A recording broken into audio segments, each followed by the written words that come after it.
What's the most out-of-touch thing you heard from rich people? Story 1. Living outside Jackson Hole, this sister of a friend told me how hard it is to live there. You have to fly in your help, cleaning, yard work, from Salt Lake. I had no words. Story 2. Being told by a guy who has not worked a day in his life and living off of inherited money that poor people are poor because they don't invest their money right. Story 3. Back when I was in my early 20s, my beat-up old car broke down in my job's parking lot when I was about to drive home. I was getting paid $10 an hour as a pastry chef at a catering company. This was barely enough to cover my rent. I was obviously pretty distraught over my car dying. My boss, company owner, ended up saying to me, "Why are you so upset? It's just a car, just buy another one." I couldn't even respond. I just looked at her like she was crazy. Story 4. A coworker asked me what bank had my safe deposit box. I said I didn't have a safe deposit box. She said, "But where do you keep your jewels then?" Edit. This was 20 years ago and I still remember it. Wild. Story 5. While working for a valet parking service in the Santa Barbara area years ago, a woman hired us for a jewelry showing she was having at her giant house in Montecito. And while we were waiting for guests to arrive, my boss informed me that when the guests get in their cars to leave, that I needed to be sure to close their car doors, or else they would just drive off with their doors open, as they're so used to people closing their car doors for them. Story 6. I needed a bicycle to get to a new job.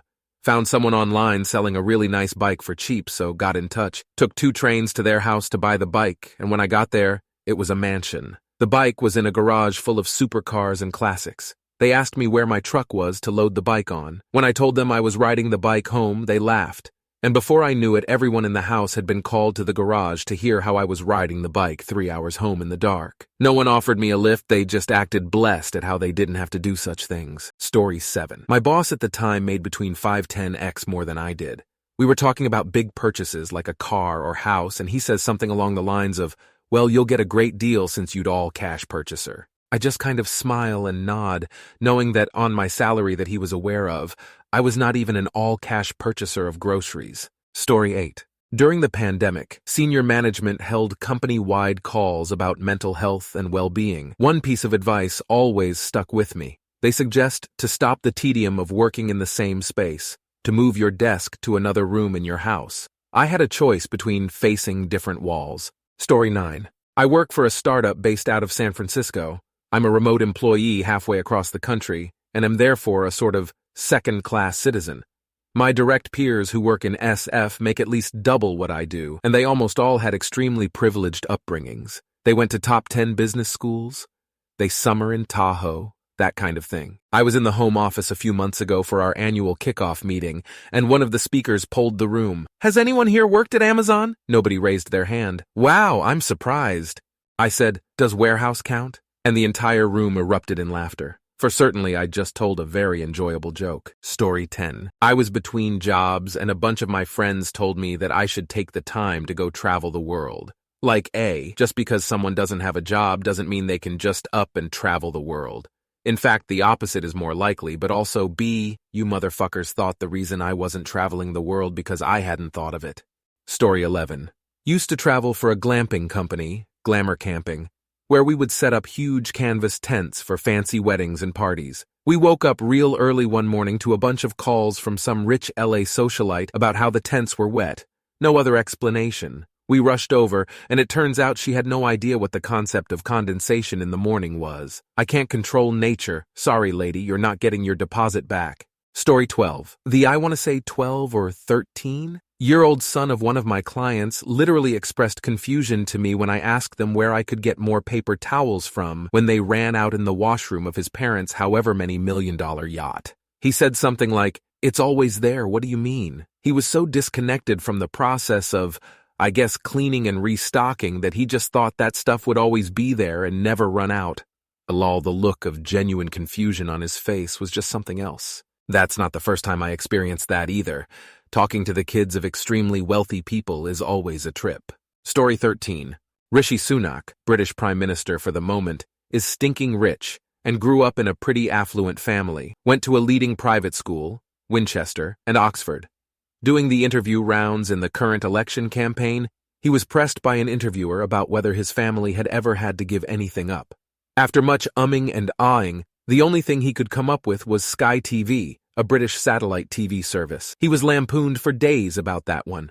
He really is a colossal twat. Story 14. At a high-end kids' clothing resale store called Once Upon a Child. The store only buys Nike, Adidas, or other well-known brand-name kids' clothes, and only kids' clothes. Everything must be new or barely worn, or they won't buy it. Usually when you bring in a bunch of stuff for them to buy, they'll only buy 10% of what you bring in. I once saw them say no to a beautiful custom-made dress that an Indian couple had spent $300 on for their only child daughter.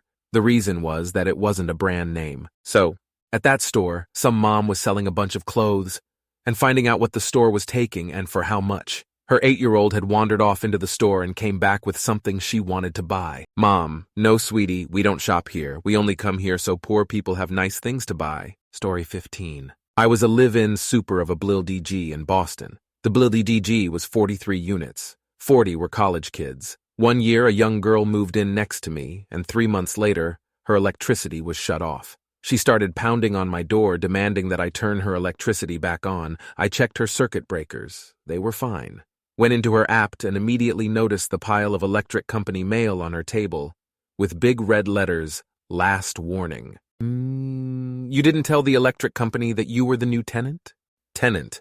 What's the difference? Why do they need to know it's me? Me. They need to send you a bill for electricity usage. Tenant. Now I know you're messing with me. You don't pay for electricity. She moved out 2 days later of embarrassment, her parents having to pay for breaking the lease. She couldn't look at me for those 2 days. Story 16. I've known quite a few people to not realize the benefit they received by just getting a house, car, and cost of a degree, sometimes including advanced, from their parents. Much easier to budget when those items are removed from the equation. Even more so when you can get some income from the house. Story 17. Rich friend, just take Friday off work and fly out to visit me this weekend. I know it's last minute, but I'm sure there's seats available. Me, I don't think I can make this weekend.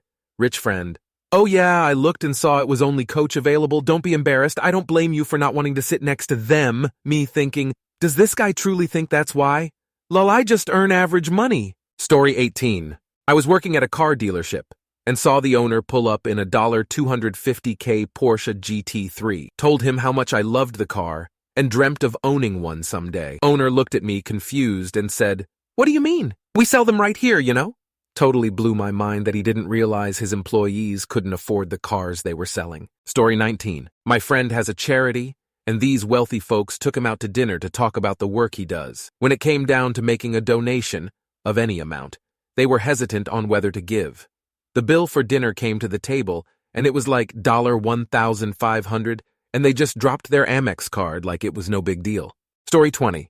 An old, rich-titled landowner complained that he didn't have as much power and prestige as his ancestors. He hated that a mere bank manager, a commoner, had more power and respect in a small, rural town than him. He yearned for the good old days where his family basically ruled the area, and us commoners knew who our masters were. His equally wealthy landowning relative thought the same.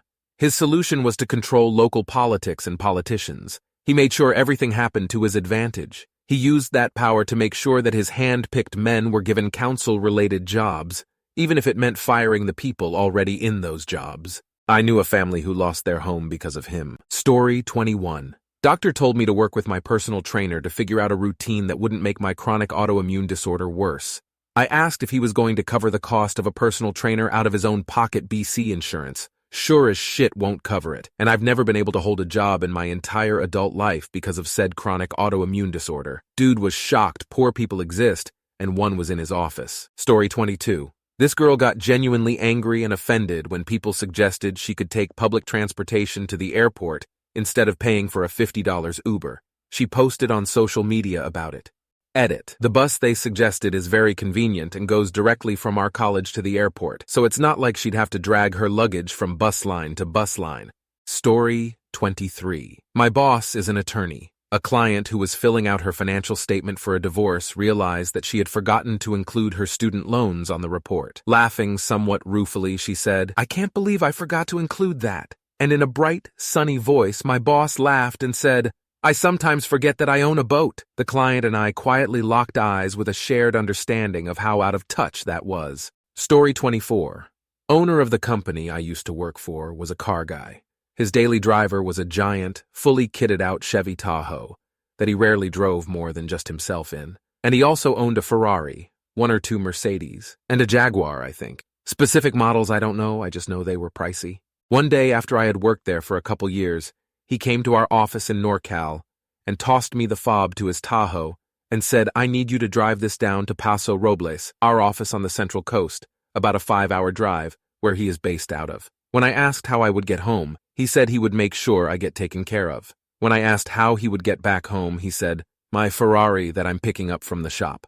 Later in the day, I asked him to show me where his windshield wiper controls were since rain was expected during my drive. He said it's all automatic, and when I asked how that works, he goes, "How old is your car?" Very nice guy that gave out generous bonuses every year, but he was pretty out of touch with us normies. Story 25. I occasionally drive minibuses for a private school in the UK, have overheard some very privileged conversations from the students, but one that sticks out is, a tutor on the bus asked a student what he says when other students make comments about the very expensive watches he wears to school, to which he said his response is, "My dad has the same 24 hours as your dad." He then proceeded to go on about how his dad inherited a massive entertainment chain and various hugely successful companies from his grandfather. Story 26. Company event where people with investment properties told us that you just need to save hard to get that deposit. Just don't go out to dinner with your spouse as much, or just go to the pub every other Friday. Ah, yeah, so reducing restaurant dinners from 0 to 0 and the pub tab from 0 to 0. Still broke. My colleague left the Zoom midway through. If it was in person, he would have broken the door on the way out, or came across the conference table at them. Story 27. I did some medical volunteer work in Haiti post-earthquake. Stayed on a Christian missionary compound because the clinic I worked at was supported by the mission. At dinner, I was talking about the bathroom at the clinic, basically an outhouse, and how instead of toilet paper, there was a bucket with torn-up book pages. The only reaction I got was a gasp, followed by, "I cannot believe they treat books that way." I was speechless. Like, if that's what you took away from that, I cannot help you. Story 28. I've had two rich friends, separate times, defend their Republican political candidates for wanting to get rid of Social Security. My accountant has been telling me for years to not count on Social Security being around in the future and to invest elsewhere to prepare for retirement. People just need to listen to their accountants and plan. When I explained that many Americans live paycheck to paycheck, they both sort of shrugged like it wasn't their concern. Story 29. My sister's ex was born into a rich family and was so out of touch it was unreal.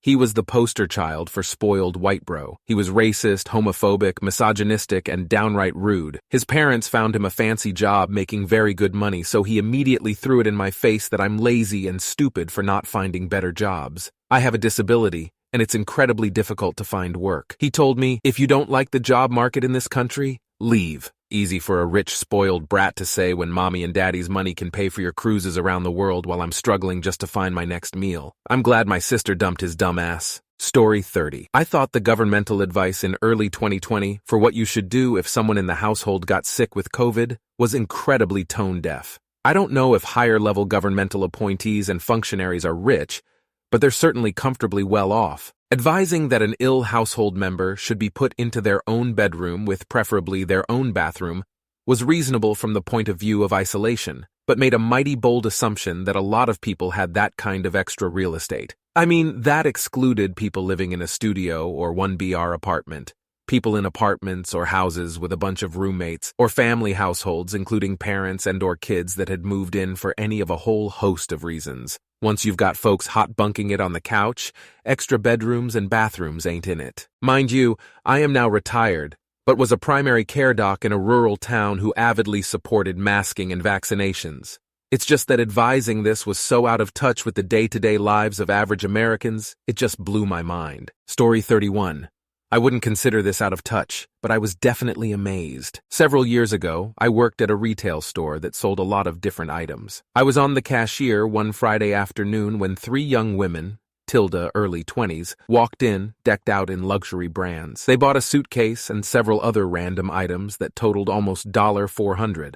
Once I announced the total price, one of them pulled out 4 Benjamins like she was pulling out issues and handed them to me without looking. I asked if they were going on a trip. One of them answered, "No, we got sick of carrying our stuff." I mean, I get tired carrying stuff too, but damn, to buy a whole suitcase and more just because they were tired was crazy to see. Story 32. Me and my ex were struggling financially when we first got married. I made enough to pay the bills, but there was nothing extra. She decided to enroll in school, and when she was filling out the FAFSA for financial aid, she asked me what my adjusted gross income was for the previous year. I have always done my own taxes, but at the time always threw the paperwork away when I was done, so I had no idea what it was. Our friend who was at our house at the time came from a very wealthy family who owned a hotel chain, had government contracts, etc. Without a second thought, he said, "Just call your accountant, they'll have it." He was baffled by the fact that having a personal accountant isn't something everyone has.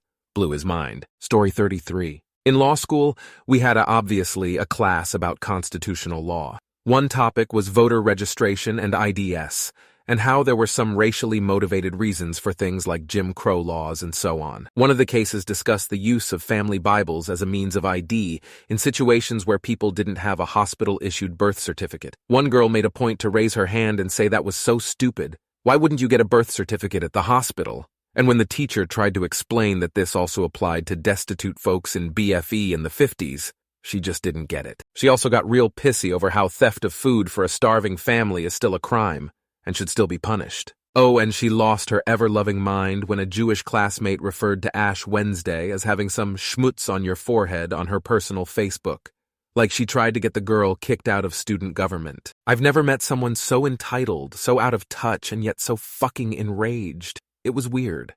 I don't miss law school even a little.